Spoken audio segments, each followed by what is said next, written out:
Hello and welcome to the first of the weekly Play of the Week video that I will be releasing throughout this tournament as the rounds progress. And in these videos I will present anywhere between 7 and 10 plays that I think are worthy of being named Play of the Week, and then you lot will vote for them in a poll that I will present in the video description. So let's get right to it, shall we? The first nominee is from the very first game where Iridium went for an early bomber, and he did manage to deny Mad Mozart's base from being built for a long time. As you can see, he stalls this factory a number of times here, and this was really a move that won the game in the very first minute, so definitely a Play of the Week nominee.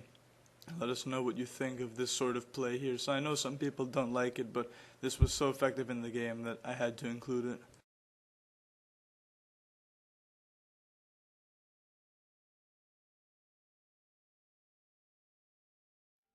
On to our second nominee, where Adrix found himself behind and trying to make a Tech 2 push, so he needed to do something to change the game, and he did exactly that by dropping a Tech 2 transport full of artillery into the back of Ember's base here. Admittedly, he got extremely lucky here as Ember's managed to strafe it and barely missed out on killing the transport in the end, but it doesn't matter because the artillery was dropped off, and the devastating effect of this allowed Adrix to continue pushing his Tech 2 units and overwhelm the Percivals of Embers, so definitely a great play from Adrix.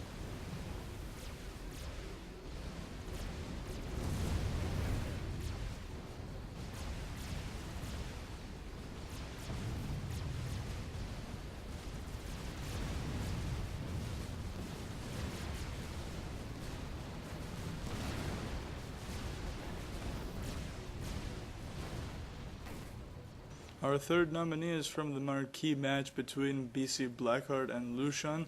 As Blackheart found himself ahead in the match, he decided to go for the killer blow with a double drop, one to the back of Lucian's base and one to his expansions, but we'll focus on the one to the main base because this is the one that effectively ended the game. 2 Harbingers into the back of the base here, and there was really nothing to do to defend against them. You can see the power is the first priority here. And although Lucian does attempt to defend, we will see some great micro from Blackheart to keep his Harbies alive and continue to devastate Lucian's base. 2 T2 Pigeons already down, and you can see here as he begins to get attacked by another Harbinger, he'll keep the damaged one in the back to protect it.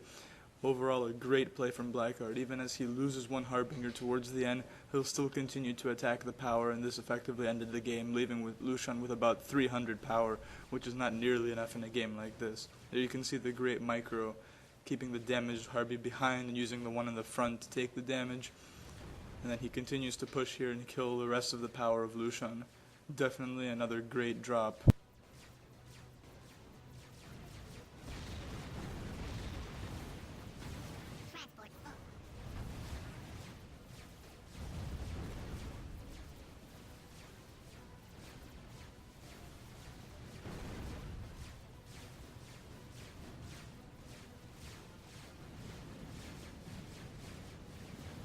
This next nominee also comes from Iridium in his second game against Mozart, where Mozart went for a gigantic Tech 2 push, and Iridium then countered that by going straight for Tech 3, and a few Harbingers were able to push past the defenses of Mozart and go into his base, eventually killing everything inside it. This was a killer move in this game and definitely worthy of being a Play of the Week nominee.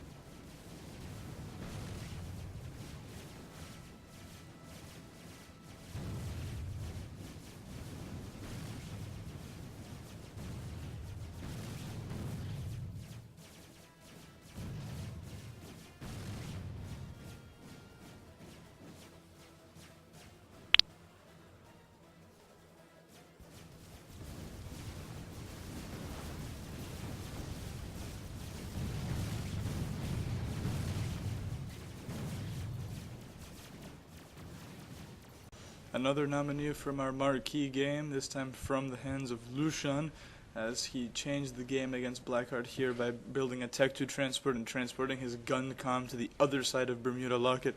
A very, very innovative play here, and one that paid huge dividends, as we will see in just a little bit as he gets on his transport and goes across the map.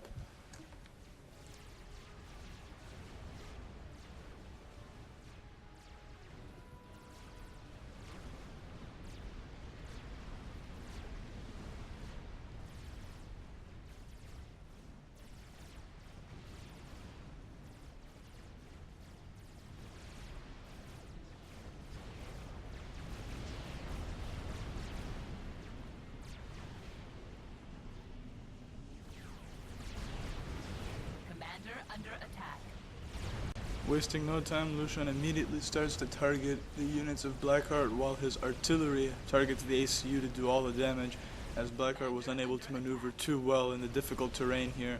And Lucian eventually did score the kill and win the game here in game 2. So a very, very good play from Lucian once again. Commander under attack.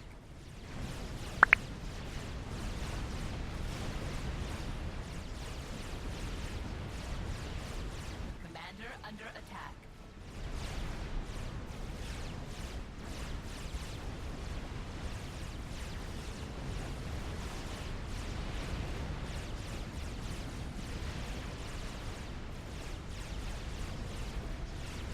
Commander under attack.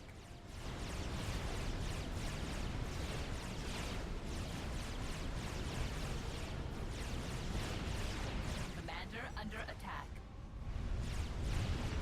For a slightly different play here, we see Mr. Smith, who has recently lost his HQ to a voodoo assault, which is a point where a lot of players would have given up, but not Mr. Smith.